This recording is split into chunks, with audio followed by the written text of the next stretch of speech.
So దానికి ఇప్పుడు వీళ్ళు ఏం చేశారంటే ఈ ఎగ్జిక్యూటివ్ ఆర్డర్ ద్వారా ఇలాంటి వాళ్ళకి ఎవరికైనా అన్డాక్యుమెంటెడ్ వాళ్ళకి కానీ లేకపోతే ఇల్లీగల్ వాళ్ళకి కానీ ఇలాంటి ఎస్ఐలం అప్లై చేసిన వాళ్ళకి కానీ వీళ్ళకి ఎవరికి బ్యాంక్ లోన్ ఇవ్వద్దు అనేది డిసైడ్ చేశారు.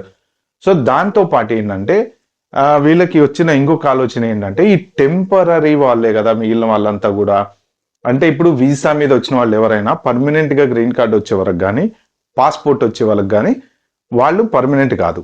అందుకే అంటారు వాళ్ళని నాన్ ఇమిగ్రెంట్స్ అనేది డిఫరెన్స్ నేను ఇంతకు ముందు చెప్పాను కదా మీకు.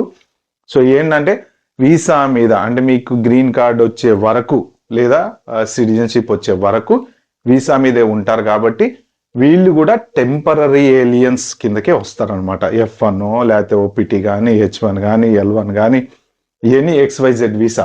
సో వీళ్ళకి కూడా లోన్ ఇవ్వద్దు అనేసి డిసైడ్ చేశారు. బట్ లోన్ ఇవ్వద్దు అంటే ఏ లోను? FHA లోన్ అనమాట. సో 2 రకాల లోన్స్ ఉంటాయి యాక్చువల్గా. FHA లోన్ ఒకటి, కన్వెన్షనల్ లోన్ అనేది ఒకటి ఉంటుంది.